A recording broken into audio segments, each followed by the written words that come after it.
Hello folks. Today we're going to be covering section 5.4. As always, here is a quick view of the calendar. This video is for Monday, June 6th. So we'll be covering section 5.4. This aside. The packet that I have for you today consists of these pages. Firstly, there's an overview of different division types of problems. What is really the focus of this, and it would be the name I've neglected to write, it's polynomial long division, and also we'll be getting into synthetic division. Okay. Here is sort of a listed procedure here for going through the process of polynomial long division. Do a couple of problems like that. This is a worksheet.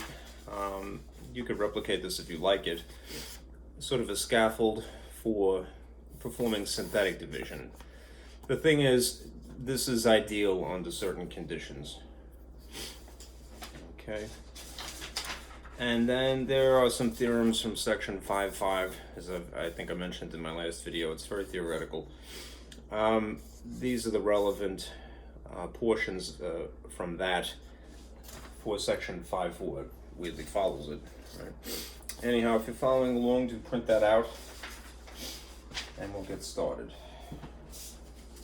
Okay. This aside.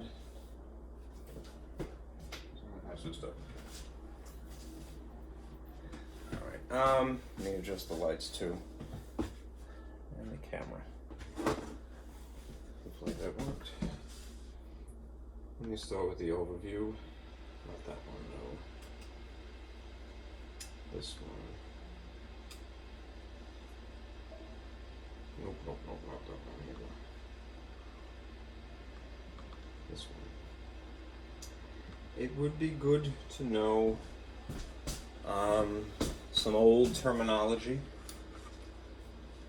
If I have to adjust the camera as well. I have a sneaking suspicion since I moved everything around just momentarily though. I need to readjust this. Let's see. Yeah, that's a little crooked. Let's see if I can get the focus a little bit better here. That's not too bad, right? That's myopic. All right, that's the whole page, but let me zoom in on the very tippy top here. All right, I put over in a little thought cloud these phrases that would be good to remember. The parts of a division problem, right, in any style of writing it, sort of rational style, fraction-esque, if you will, or with the division symbol like so, or the traditional colon with the line through it. Know these names. The item on the left, or on the inside of the box, or on the very top, is always the dividend. And that which follows the division symbol on the right, or on the outside, or on the bottom, is the divisor. The reason why it's important to have that nailed down is because the instructions that follow for polynomial long division really are, dependent upon somebody recognizing those parts and where things would be located. Okay, all right. Now, the types of problems that you might see, all right, are a monomial sitting on top of a monomial. What I mean is, let me pull out some colors here. When you have a problem that's, one term wide, say you had something like this, x to the third, sitting on top of x squared. Right? If they're the same bases, essentially what you would be taking advantage of is the quotient rule from exponents, which dictates that you would subtract the exponents. Right? You'll end up doing this even when you employ polynomial long division, because you blend together the first term and the first term of the dividend and the divisor respectively. So that would be still, nonetheless, a monomial over a monomial. And it's convenient to sort of write it that way. Anyhow, this would be better summarized as x to the first, because that would be what 3 minus 2 is. Okay? When you have that, as long as they're the same bases, all right, you can subtract the exponents to more or less abbreviate, right? In the situation where you have a polynomial, which I purposely fractured here by putting no pluses in between, over a monomial, more or less are dividing each of these terms independently of one another, as if you had 3 different problems, if it was 3 terms, that is. All right. So it would be the same process, right? Whatever you have here, divide that by the monomial. Whatever you have in the middle, divide that by the monomial. Whatever you have on the far right, divide that by the monomial. All right? Each of them is divided by the monomial. All right. The new thing, more or less, is what you see here. When you have the situation of a polynomial divided by a binomial, per se,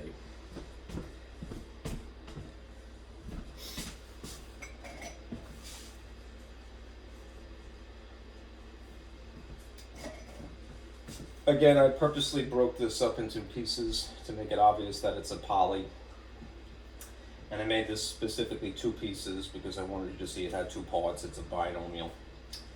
What you should try is to fall back on your factoring skills, because it may spare you a little bit of trouble. Right? If something is factorable, for lack of a better phrase, on top, and you can get it to match what the binomial is on the bottom, then you really don't have to consciously divide. You could just simply cancel out like factors, right? That really is dividing without really thinking about it, right? When you factor and cancel something, right? But that only works some of the time, all right? Polynomial long division is an excellent technique because it works virtually 100% of the time, and it's a little involved, right? But for those things that are difficult to factor, right, you could go this route, all right, if necessary. Then there's this other technique, synthetic division, which is, it's cool, but it's better for ideal conditions that have to be specified. Right? You would like basically your divisor to be linear and the lead coefficient to be a positive 1. Right? So degree 1, lead coefficient 1. Right? Now what I put at the very bottom is just a little extra here. I think I'm going to have to move this camera next time. To prep for long division, if you're going to do things that way, you would like to rewrite the polynomial in descending order, which, remember, is the exponents decreasing from left to right, right?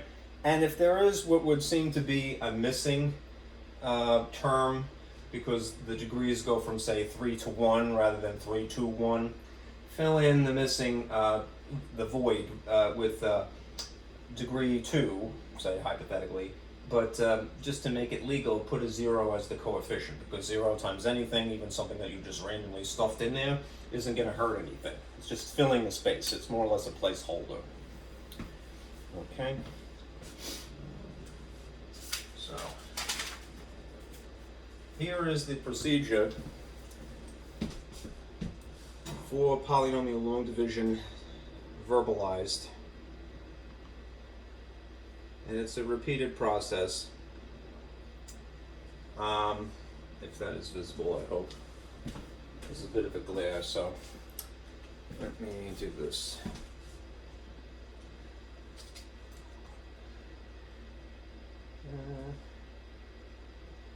Okay. Basically, you're going to take what is the first term of your dividend and divide it by the first term of your divisor, which is a lot easier on anybody, right? You have to focus on smaller parts, right? You want to do this in the sort of fraction style of division, monomial underneath monomial. Right? Whatever the result of that would naturally be a quotient, right? This division produces a quotient, right? Because you need to figure out what it is that you're ultimately going to subtract by, right? You have to create the thing that is going to be subtracted, all right? As an analogy, remember this. If you had something like 26 divided by 2, right? you know that you do it in pieces, right? So you go, how many 2's can you fit into itself? You would say 1, and then perhaps without really thinking about it, you just intuitively go, well, it would be, I would subtract a 2 here, right? You're going to do exactly the same thing, only you're having an algebraic expression rather than a nice, wholesome, warm, fuzzy, and familiar number, right? But do remember, how does one determine what actually sits here? It's these two things, the quotient times the divisor, that is the thing that produces the number that sits here. All right? So whatever you get as a result of dividing the first term by the first term, all right, that's your quotient technically, and you have to then create the thing that was going to be subtracted ultimately by multiplying by the divisor, as you would traditionally. All right? Then, because you end up with something that is usually 2 terms wide, you have to be a little bit careful. All right? So you're going to group the product that you get. This thing that you create is a product officially. All right? You're going to subtract it ideally, but because it has 2 pieces, you're going to have to maybe wrap some parentheses in there. All right? And distribute a negative. This is the part where usually a person makes a mistake because they're, it's always a little minor detail like a sign or something. So if you wrap parentheses around your product that you've created, all right, you're going to have to remind yourself that if it's more than one part, more than one term, you have to distribute that negative, right? And that will ultimately decide whether you add really or whether you subtract really, right? Then once you're done, right, you bring down the next term and you repeat the process. And you do this until you've run out of terms, right? In some cases, and it's usually the case, you end up with a remainder, right? The remainder you write in the style of a ratio, right? Ultimately, the divisor will be the denominator in your remainder, right? Maybe it won't work out that way. Maybe you end up with something that just terminates nicely, but that doesn't happen 100% of the time, right? Let's go through a problem to illustrate this. So I'm going to turn this off now and do some examples. Let's see.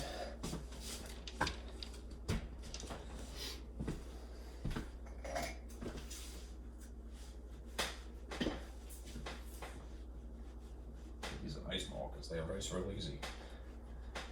All right. Suppose you were given something that looks like this. 4x squared plus 6x minus 8 divided by x plus 3. It would be a good habit to take the thing that is given to you and identify the chunks, if you will, the dividend and the divisor respectively. Remember, the dividend would be the thing that sits on the left. All right, this is your dividend. All right, at least that's how you would say it in English. All right, and this on the right side of the traditional colon with the line through it is your divisor. All right, which means when you're setting this up for polynomial long division that you have to park these pieces intuitively in the right places. I think most people probably go, well, the longer one is the one that goes in the inside, but don't convince yourself that that is always the case. It's really in relation to where the symbol is, all right, or where these things are in relation to the symbol, I should say.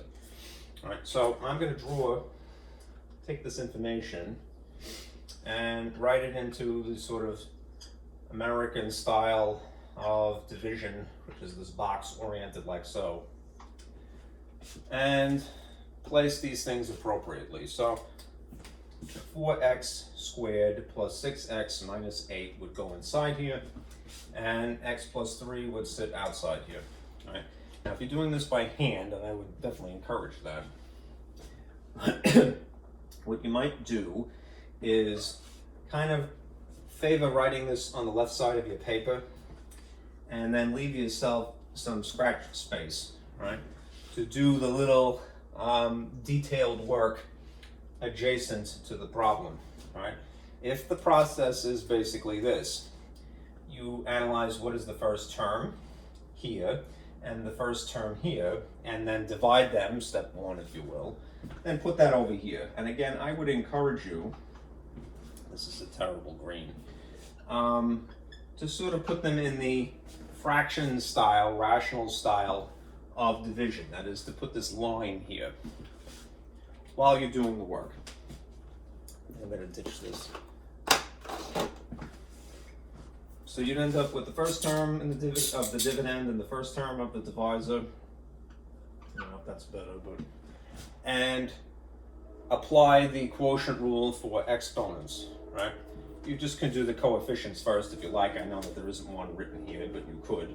And convince yourself that this is, well, 4 divided by 1 is simply 4. And then the quotient rule would say, same bases, you subtract these. So it'd be 2 minus 1, which would be x to the first, right? Don't forget to put that up in the top, right? Because that is part of your answer, and that's the whole point, right? To get the answer. What you might do also is try to be neat, all right? I know that sounds a little cuckoo, right? No, our anal retentive, to put things nice and neat like this, but neatness helps when you're especially in the position of teaching math. Right? You want to encourage your students to develop nice, neat handwriting, right? Because a person makes a mistake a lot of times just because they combine things that they shouldn't have, not because they don't know how the process works. Anyhow, this outcome here, 4x, I'm going to appropriately put underneath, above, the thing it most closely resembles in terms of its degree, which would be 4x. Okay? Now, as I mentioned, we need to figure out what it is that we're going to subtract here. All right? How do you do that? Well, traditionally, you multiply the part of the quotient that you figured out times what the divisor would be. And then that ends up being here and here, all right? Because it's going to end up being a binomial, you really must put a parentheses here to group this, because it's a sort of reminder that you can't just subtract the first thing, you have to subtract the second thing. And depending upon the combination of signs, the way that they work out from the multiplication, you may end up adding anyway, all right? So what I do is always figure out what this quotient is, rewrite it, and then write what the divisor is. X plus 3, and then proceed to distribute this times each of the contents. 4x times x would be 4x squared. What a coincidence. It's not really. If everything is going according to plan, that would be very much on purpose. 4x times 3 would be 12x. All right? That's what you situate right here. So in place of this, you put a 4x squared, and in place of this, you put a positive 12x. Now, distribute carefully, all right? If, again, everything is going according to plan, then this first term minus this first term should indeed cancel, and it does, right? Because if you distribute this to here, it's minus, and this is positive, so whether we know what x is or not, something minus itself should logically cancel out of existence, all right? But don't stop there. Remember that you really must apply this to the next term, all right? If it essentially is negative 1 times positive 12, that makes this a minus 12. If it helps at all, figure out what the sign is as a result of distributing, and then more or less circle it to draw you a focus there. Now the rules for signs when you're adding or subtracting, all right? One of each you really subtract, all right? That would produce a 6x here, right? And it will take the sign of the larger magnitude, which in this case is the negative. So you end up with minus 6. Okay. Then you bring down the leftover here, which is minus 8, and you repeat the process. So I'm a little short on space. I'm going to erase this and continue. All right. The first term here is now minus 6x, and the first term in the divisor is still x. Sorry for the glare. See if I can rectify that. It's a little bit darker. That isn't much of an improvement, but hey.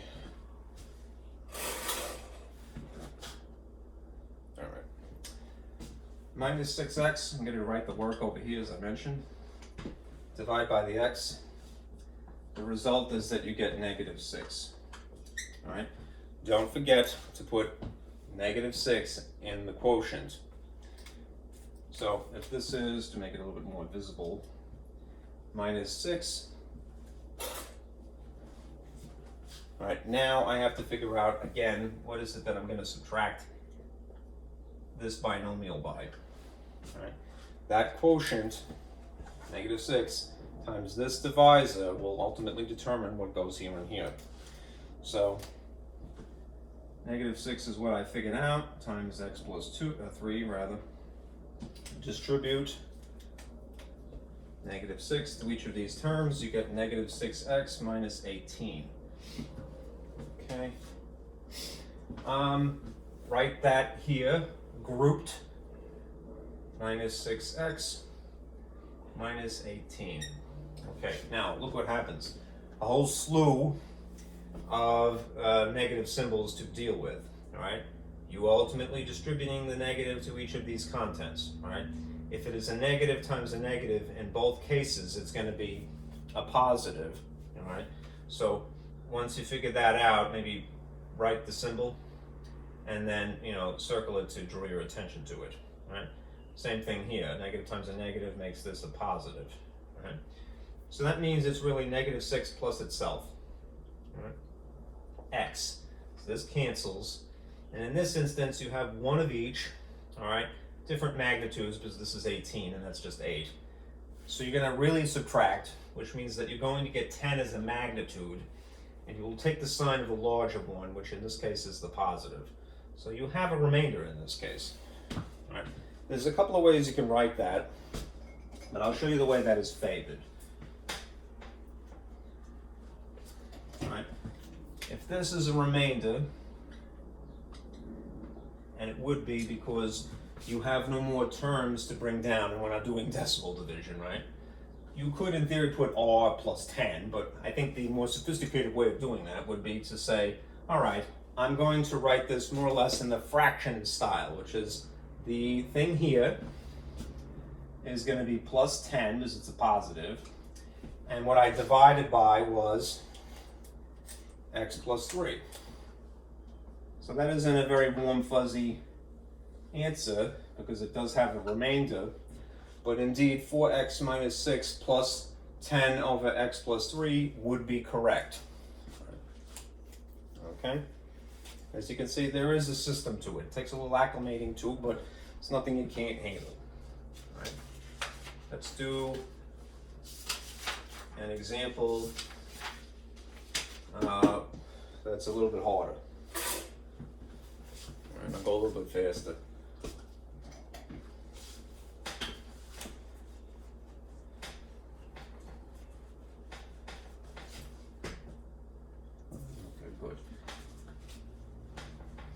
Here's a situation where you have a missing term. So, suppose you had to divide 2x to the third minus 10 x squared plus 56. Right, and you were dividing that by the binomial 2x minus 4. Again, make sure that you're clear. This is the divisor because it's on the left side of the division symbol. This is the, this is the dividend. This is the divisor, all right? Why does it matter? There's no commutative property of division, so it really, you can't do it willy-nilly, all right? Now, put the traditional box like this, and when you fill this in, you'll notice that it is in descending order, but there is a missing term. There is no x degree 1 there. So, to make the process a lot less arduous, what you would do is you would fill in the void with 0 as a coefficient times x to the degree 1, right? And that may seem like, you're changing the problem, but it's legal because it's 0 times something, so it's not changing the value of anything, it's a placeholder. So you have minus 2 x to the third minus 10x squared. Just for aesthetics, I'm going to put plus 0 in red and the degree here. because that's something that I've used to fill in the void sort of artificially. And I'll just extend the house here. Where's the roof? There you go. I didn't leave myself a lot of space to work, but it's okay. All right, I'll try to confine myself to that much space. All right, now, same process.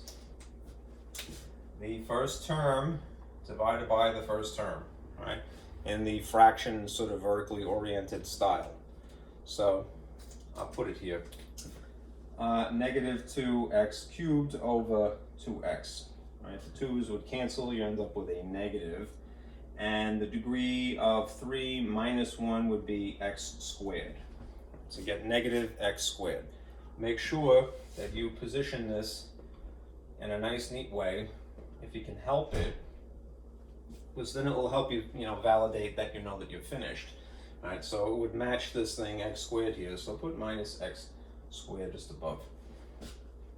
Okay, now we need to figure out what goes here and here to subtract. You take your negative x squared and you multiply by the divisor 2x minus 4.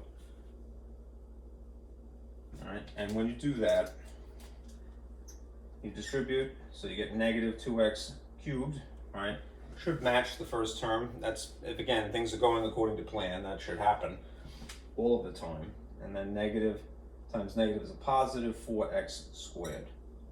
So you will put in these places minus 2x cubed plus 4x squared. Grouped. Lead coefficient is negative, the following one is positive, but you are subtracting two things simultaneously, so you have to group them. The effect, remember, is that this is a double negative, so that's a positive really. And what happens when you have equal magnitude but opposite direction? There's a cancellation effect by design, right? That leaves you with 0. And then remember the same situation here. If you essentially distribute this negative to this positive, the effect is, that's multiplication, right? So the multiplication division rules would produce a negative magnitude 4, okay? Now, at that point you go, well, these are the same signs. You switch gears in your mind and you go, well, now I'm applying the integer rules for adding or subtracting. Same signs, you add and you get a bigger negative. So this ends up being minus 14 ultimately, x squared. Bring down this fake term here, plus 0x, and repeat the process. I need the space, so I'm going to erase again.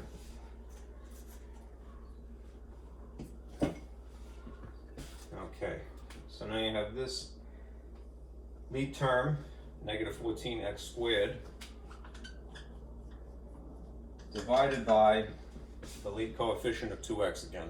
That's so faint. I'm sorry, these screens are always terrible. I don't know why they even make them. Here's another one. Okay, let's see if this improves anything. A little bit, maybe. Somewhat. Should probably not use green if I can help it, but that doesn't make things more clear necessarily. All right. Negative 14 divided by 2 makes negative 7. X squared over x1 would be x to the first. Don't forget to put that in your solution here, so the quotient rather, so 7x. And then we will now subtract these two things simultaneously. Right, what we will do is take your negative 7x and multiply by 2x minus 4 to figure out what would sit here and here. Distribute, minus 14x squared plus 28x. So minus is the way it worked out, 14x squared plus 28. Okay, here you have that situation again, double negative. So this would be a positive ultimately. One of each would dictate that you subtract, but of course they are equal magnitudes, so this is going to cancel anyhow. When you distribute a negative to this positive, you get a negative overall. Right, now you have one of each again, And this is really 0 minus 28, so it's not changing any magnitudes. All right, what you end up with is minus 28 with an x attached to it. All right, one more of these. You bring down the 56, and it's a positive to begin with, and repeat the process like so. All right. So, free the space. I may invest in a new blue here as well.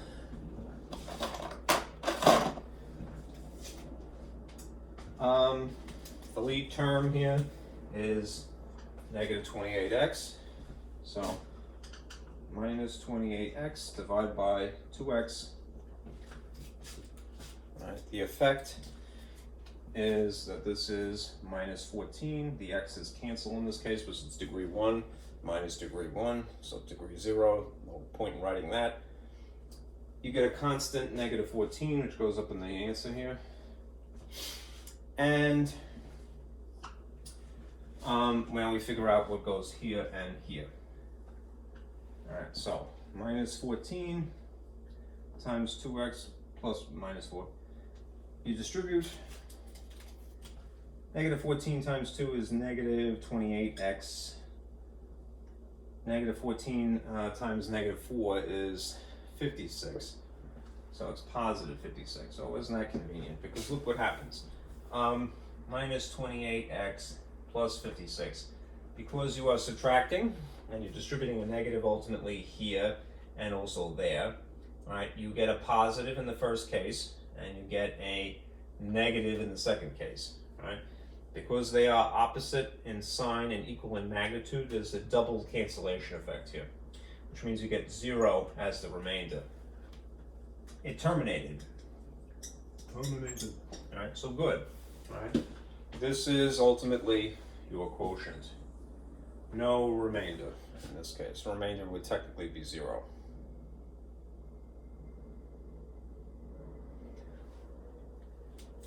If you were to try to factor this, usually what that means is this. If you end up with no remainder, it means that something can be factored. Right? All right. That's the factor. All right. That's a trinomial, one of these factors, and that's a binomial, that's another factor, right? Which if you multiply this times that, would produce this chunk, the dividend, right? Be difficult to try to factor that though, right? Without going through this process. Okay. Now let's get into synthetic division. And I'll move this now. I should erase. While I'm waiting for it to boot.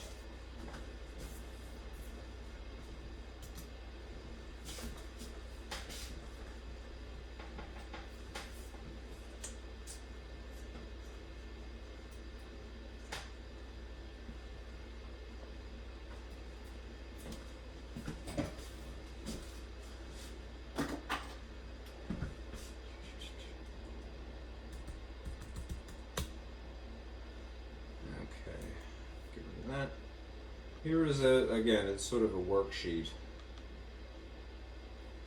for synthetic division. This is the whole thing.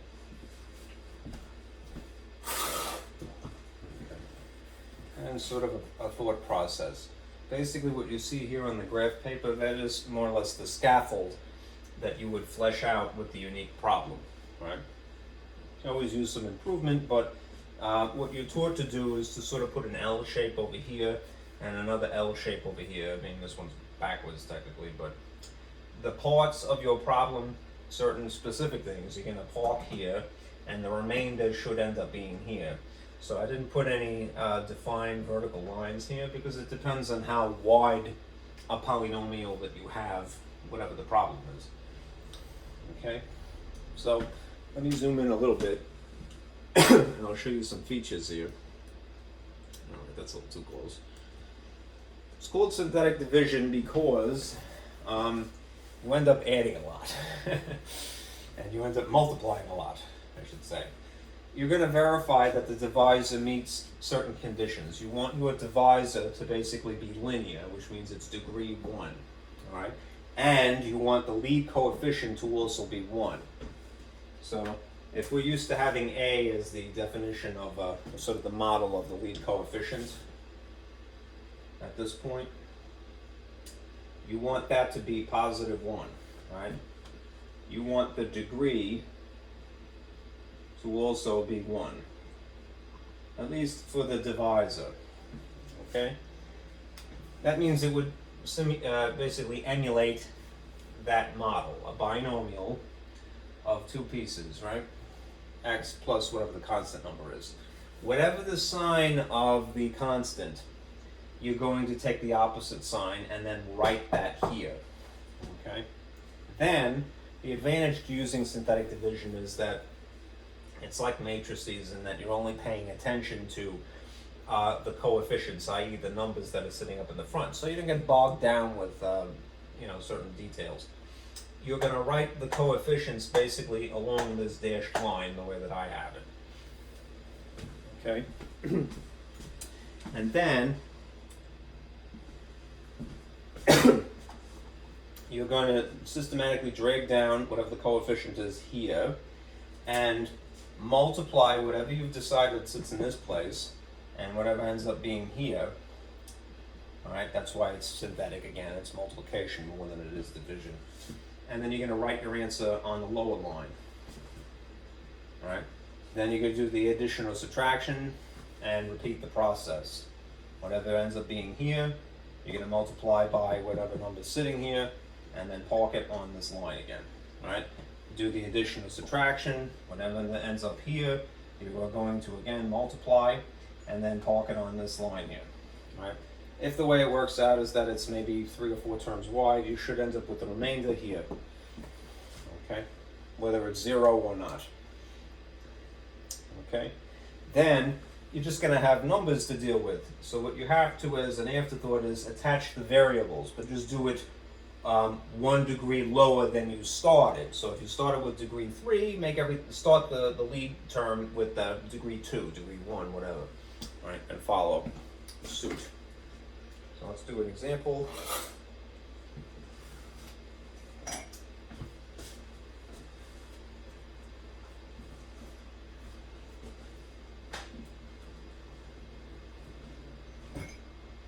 Blue, please. There we go. Suppose you have this problem to divide. And end up choosing the lousy one.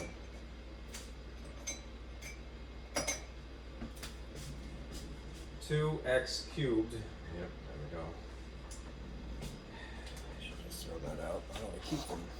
I'm trying to spare the landfill. Driving myself nuts at the same time. Okay. 2x cubed, that's a cube, I swear, 3. Plus 5x squared minus 4x minus 5. And you're dividing by x plus 3. This is done. That's what that writes. Okay. So essentially, this is your dividend. Because it's on this side, the left side of the colon with the line through it. And this is your divisor. Alright. Let's see if it cuts the mustard here. Alright. The divisor would have to be linear. The lead coefficient has to be positive 1. The degree has to be also 1. Alright, so there's no number written here, so we're going to assume that it would have to be positive 1 then. There's no degree written here, so again we could assume it is 1. Alright, now, what goes here over in the box? Alright, it should be the opposite of whatever is sitting here. So if this is positive 3, you're going to make this negative 3. Okay. Now you take the coefficients, namely the 2, the 5, the 4, and the negative 4 and negative 5, and write them here. So if it is 1, 2, 3, 4 terms wide, I'm going to just tweak my little drawing here a little bit. All right. I'm going to sort of extend this up this way. And and have 4 columns here to fill in. Right? The constant term here, minus 5, is going to go here. Right? The constant, well, pardon me, the coefficient term here is minus 4. This is a positive 5, and I would put in the signs too. And this lead term here is technically positive 2. All right. Now you're good to go. Remember, the last term has to be hovering above what will be the remainder when you're constructing this. All right. Now, there's nothing to do with the first term except to pull it down. So you're going to take this and rewrite it here, positive 2. All right. Whatever this turns out to be here, you're going to multiply by the number that you have sort of glorified up here, negative 3 in this case. I always circle these things, sort of a visual cue for my own sake, and remind myself that I'm multiplying them. All right? Negative 3 times positive 2, the result of that, the product, I'm going to situate right here underneath the 5. So negative 3 plus 2 is a negative 6. All right? Now you do the addition or subtraction. All right, because you have one of each, you're actually going to subtract these, and that means you end up with a negative 1 overall, and you repeat the process. Negative 3 times the 1 that is here, and give up on me, why don't you?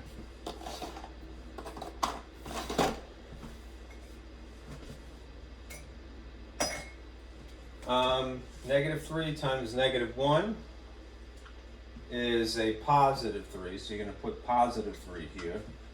And again, you have one of each sign, so you're going to really subtract these. All right, you end up with negative 1 coincidentally. So you're going to write that there. And do it again. All right, so you run out of terms to deal with, coefficients. All right, so negative 3 times negative 1 ends up being positive 3. Okay, this last column will be whatever the remainder is. So one of each again, you subtract them, which means you end up with a negative 2. Okay, now again, the beauty of this is that you don't have to get bogged down with the letters involved here. But as an afterthought, you do have to attach the variables 1 degree lower. So if it was degree 3 here to begin with, this is going to be squared, that's just going to be first degree, this is going to be a constant term, and that will be the remainder. All right. So just for the sake of space and clarity, what I'll do is I'll write them just in this little void here. All right. This will be 2x squared, 1 degree lower. This will be minus x to the first. If you'd like to put the 1 here and there, that's cool. And then there's minus 1 here. And then there's the remainder. Now you could do it one of 2 ways. I think the intuitive thing is to just take what is written there, minus 2, and write whatever you've divided by, which is x plus 3, like so. Right? But sometimes the textbook or whatever the software you're dealing with may have a preference. So if they do, just attach the negative up to the tippy top here, and you could make that a negative 2, and then just change that to a positive. It's the same difference literally. All right, so 2x squared minus x minus 1 plus the remainder, negative 2 over x plus 3. That's what you divided by. All right. All right. Now let me show you something. I'm going to switch my slide here. That is the nice theory from section 5.5. All right, there is something referred to as the remainder theorem. I'll get this out of the way. I should just do myself one small favor as well, which is not erase the solution that I just calculated. But let me save this. All right, this is the remainder that we just got. Remainder. It's technically negative 2, all right, over x plus 3. right? I like it in that way because it's more obvious, because that's what we calculated, right? Now, there's something called the remainder theorem, right? Which is what I wrote here, all right? If you read the remainder theorem in section 5.5, with all due respect to whoever wrote it, I think it's a little cumbersome, so I've sort of tried to rephrase it, all right? And it has the same effect. Okay. The remainder theorem. Essentially, if you evaluated your function, and you could regard this as a function of x, with the k value, right, which is in our divisor the -3 value, that should produce the remainder, right? This is sort of a concise, non-verbal way of saying what's about to happen. Here's the more verbal way. Basically, if the divisor of a polynomial is of the form x minus k, i.e. that it's linear, the lead term, the degree would be 1, and then the second caveat is that it would be a positive 1 coefficient up in the front, all right, then the remainder would be equal to the function evaluated using this number, all right?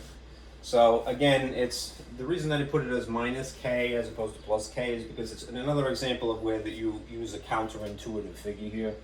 Remember, this is counterintuitive. So what that means is that if this is positive 3, you're going to evaluate using negative 3. All right. So what I'll do to prove that this remainder theorem is functional is I'm going to call this dividend here a function of x, just this chunk here of the problem, and I'm going to evaluate it using the k value, the constants that would be here, just of opposite sign. So if I put -3 as the input of this function, that means that I would put a -3 here, and a -3 here, and a -3 here, and then follow the order of operations. What I should get, if all goes according to plan, is the remainder, at least the top of it. All right? So let me turn this off for a minute because there's too much gobbledygook in the way. All right.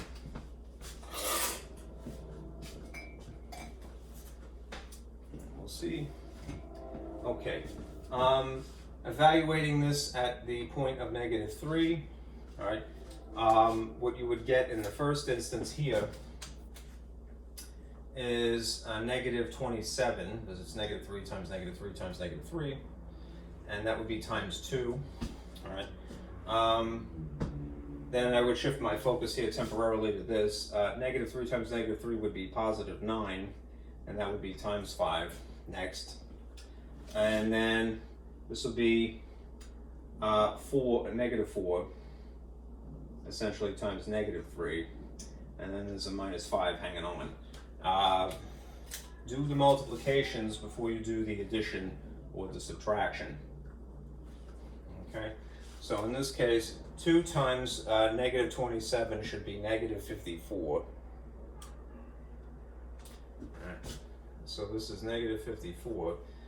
5 times 9 would be 45, so I'm going to add those eventually. This is a -4 times a -3, this is the way it worked out, and this would be therefore adding 12. All right, and then there's this hanger-on -5 here. So adding and subtracting are all equally important. All right. Opposite signs would dictate that I actually subtract these. All right. I find it a little bit more convenient to stack them, so I'm just going to do that. 9, and that's 0. So you end up with a -9 at this point because it takes the sign of the larger magnitude. Plus 12 minus 5. One of each again, subtract them. You end up with, in this case, a +3. All right. Then you have again one of each sign. You subtract them. You end up in this case a -2. All right. So this is correct. It produces the remainder that was predicted from synthetic division. Right? It just doesn't put the denominator there that we would have in the rational style of it. Okay, so that's kind of cool, right? Now there is another thing, so I have to turn my projector back on here. Humor me just one moment while this boots up. I'm lucky this thing lasted as long as it has. Okay. Now, there is another theorem, which is the factor theorem. Let's say that what ends up happening as a result of evaluating is that you get a nice 0 for an answer. In other words, suppose the remainder is a non-remainder. It's just 0, right? Which we don't bother to write usually. Right? The factor theorem suggests correctly, right, that if evaluating your function produces a remainder that is 0, that's non-verbal. Basically, if the remainder equals 0, then the divisor of the form that is linear, x minus k, would have to be a factor, right?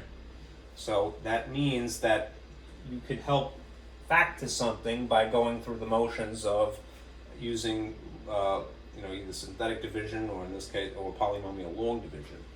All right, that's what I wrote here. All right, you would need some more information, of course. All right, but the logical consequence of these, by repeating the process of synthetic division, one could completely factor a higher degree polynomial. Right? That's handy, right? Because we have techniques established at this point for factoring, but sometimes you really end up having to do the long division, right? Or if it can work, you use the synthetic division. Right? Here is an example to illustrate that comment. Right?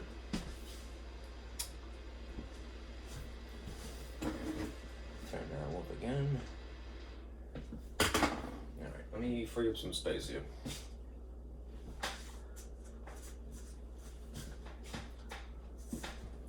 Is that in the frame? Good.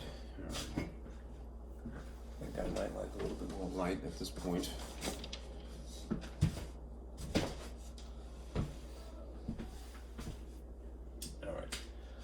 What we'll do is show that x minus 2 and x plus 3 are factors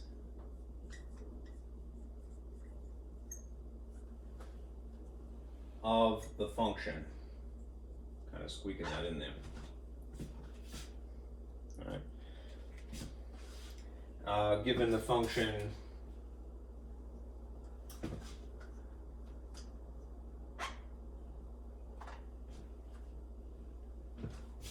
two x to the 4th plus 7x to the 3rd minus 4x squared minus 27x minus 18. Okay.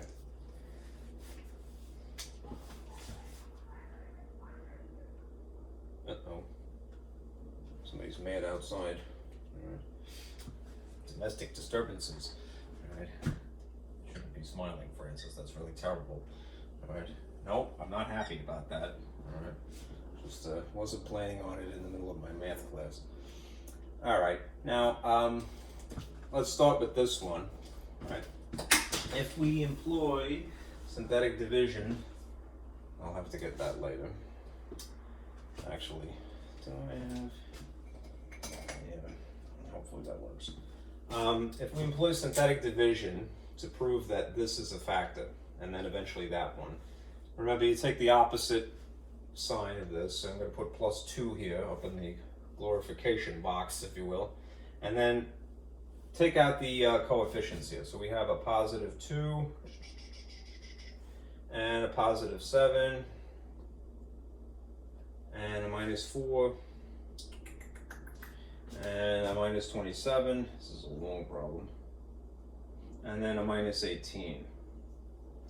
And remember this last one, this is where the remainder will end up. So I'm going to put a little box like that.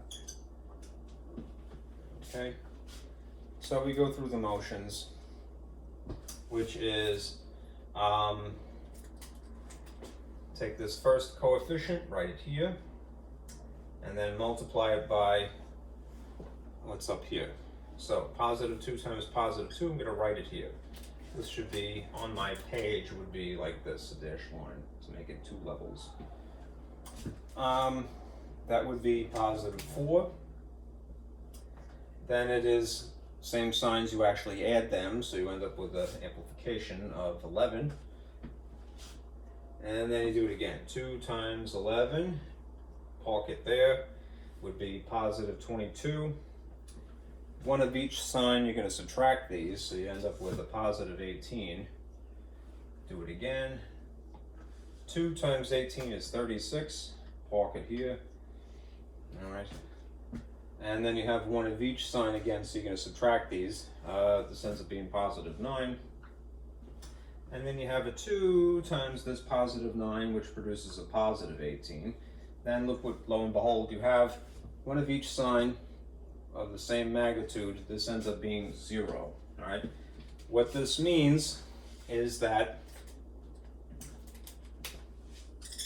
if the remainder is equal to 0, this means that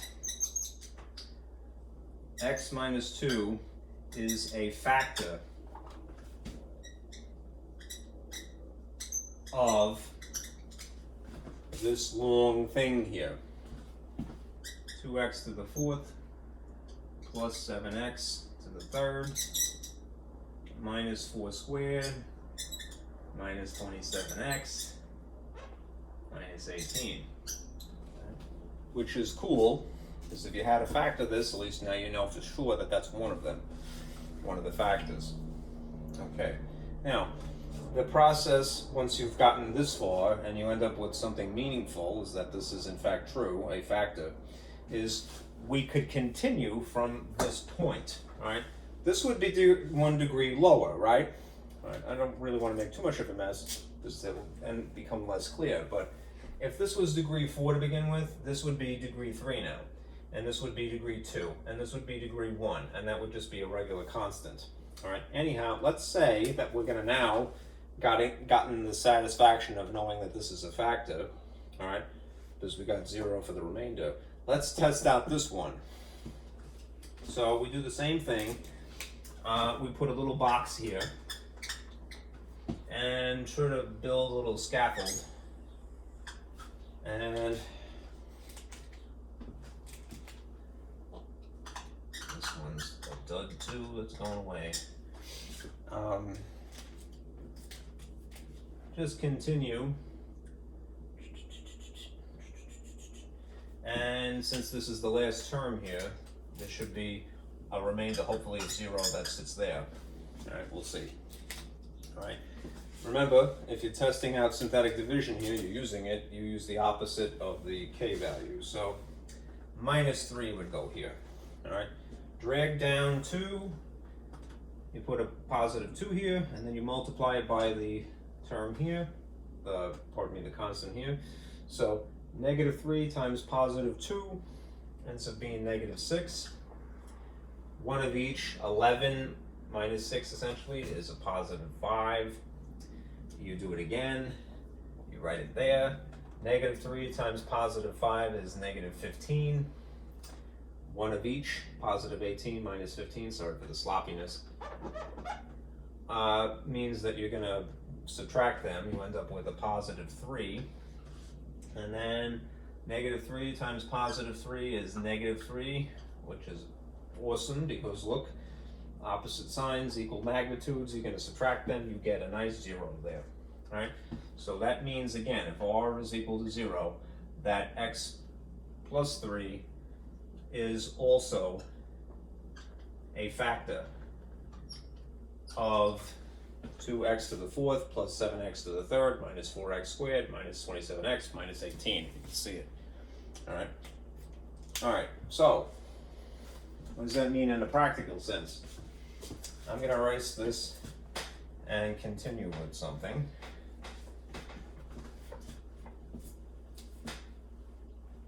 We know from the remainder theorem and the factor theorem that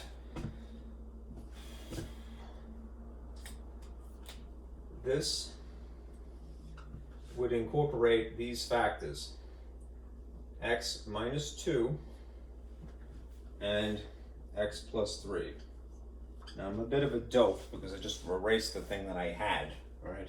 But at the bottom of this division were these coefficients, right? We had, I put a little thought cloud here.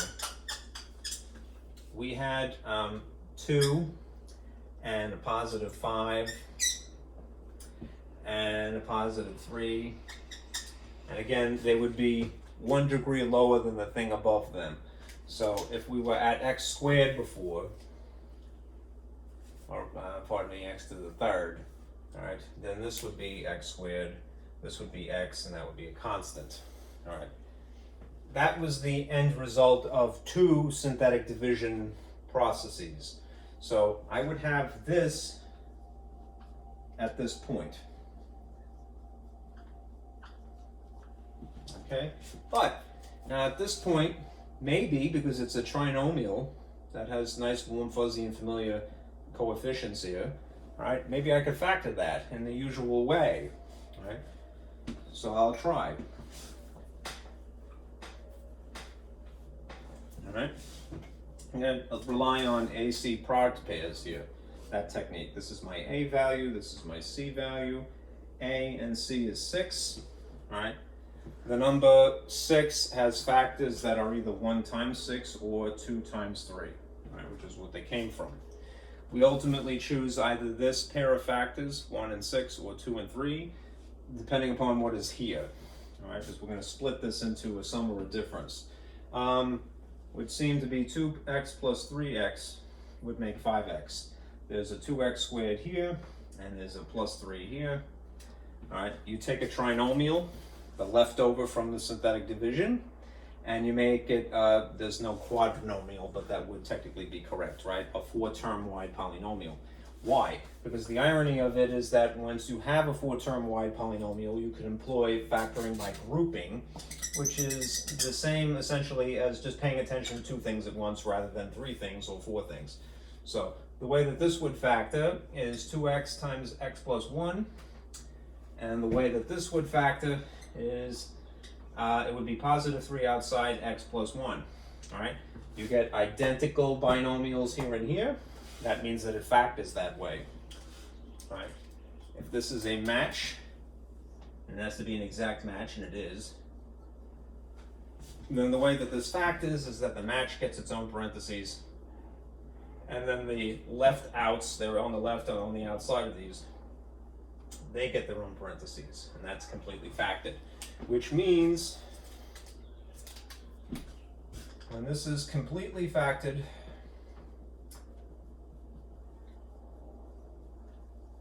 we would have x minus 2, x plus 3, and then 2x plus 3, and then x plus 1.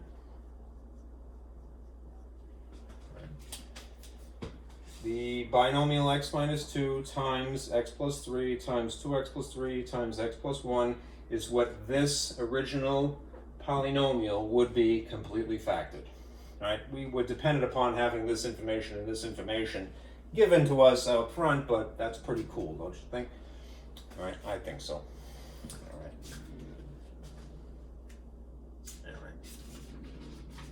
All right, and that's it for today. All right, so, all right, this video is for Monday, so we'll see you again on Tuesday. All right, I've got to look at the homework to see what is involved, but anticipate 5-4 practice, okay? Be careful out there.